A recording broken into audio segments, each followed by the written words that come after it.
Hey everybody, welcome back to H Invests.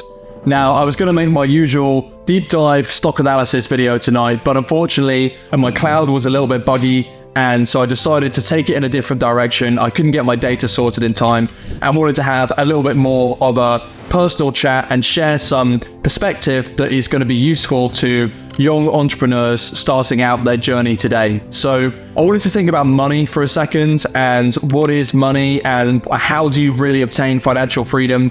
In order to genuinely get wealthy in society, what you need to be able to do is you need to be able to provide value to other people, because that is how you're going to convince people to willingly give you their money. It's only through productivity and ingenuity and sort of genuine value created that you're going to command a wage that is differentiated in society. So you need to be able to get good at something, really good at something, so that the vast majority of people cannot catch up to that easily. Therefore, you've created a moat around yourself, and you can then command a really high value in the labor market. If you can go into a room of 100 people and confidently say, I'm the best at what I do, not the best at everything, it just has to be that one thing that you focus on what you do, that's when you start to command a really high value in the labor market.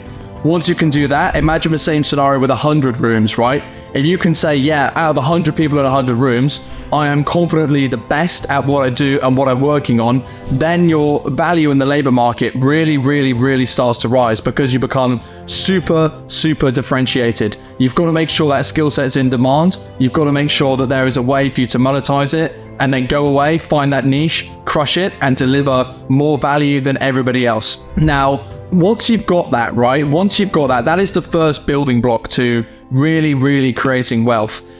Once you've got that first step, and a lot of people are good at that first step, but then they become overwhelmed, right? And they're really deep in the trenches. One piece of perspective that I wanted to share for today that I think is really going to help people is think about in your life, what can you delegate?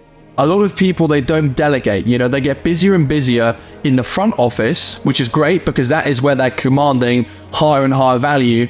But what about those other things in life? In a global world, you are competing with so many people, right? And all they have to do, if they're at the same work rate or competence level as you, all they have to do is outwork you by a few hours, and then they start to overtake that wage or that value that you can command in the economy. And what you want to do is you want to look at your life and you want to say, right, if I'm going to get really good at X thing, what can I delegate?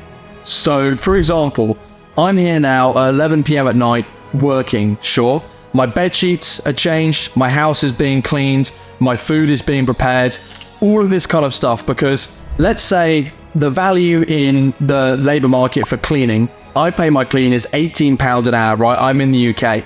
Let's say that my wage in investing, my hourly sort of rate in investing, that's north of £50 an hour. I value my time at £50 an hour within that market. And because it's a skill that's snowballing and compounding, I can get better at it all the time, leverage that, and then command a higher labor value next year. It's worth it for me to, number one, outsource other jobs to where there's a lower wage value within the market, because then there's arbitrage. If I can command 50 and I'm paying somebody to outsource, let's say, back office domestic duties at £18 an hour, that's £32 an hour that I've saved. I could work that extra hour, and actually that extra hour I can leverage because it helps me to command a higher value in the labor market for the next year. On the contrary, most domestic duties are actually diminishing returns. Instead of investing where you get better and better and it's a snowball and you work harder to find the next best investment, and then that investment doubles, and then you put that double into that, and then it's another double, and then all of a sudden you're compounding your money at such an exponential rate. When you look at many duties, many jobs that we all have in life, right? Changing bed sheets or filing taxes or filling out forms or whatever it happens to be, I can only change a bed sheet so quickly. Let's say it takes me 2 minutes to change my bed sheets. Yeah, sure. If I really run around and sweat and get all huffy and puffy, maybe I could do it in 1 minute 40, right? But I can't leverage that time very well. I only get 20 seconds back.